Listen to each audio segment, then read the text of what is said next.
Ayan, nandito ulit yung ano, oh, yung butterfly. Ano bang pinapahiwatig nito, guys? Ayan, oh.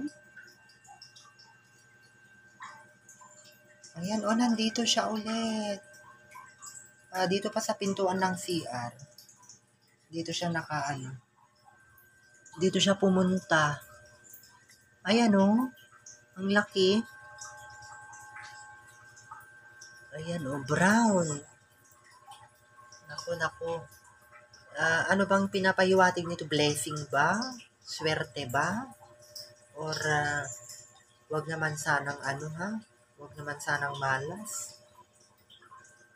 Hopefully, swerte ang pinapahiwatig nito. Ayun, oh. Brown siya. Brown mga kalisen, oh, brown. Grabe. Brown ang ano niya. Kulay niya, oh.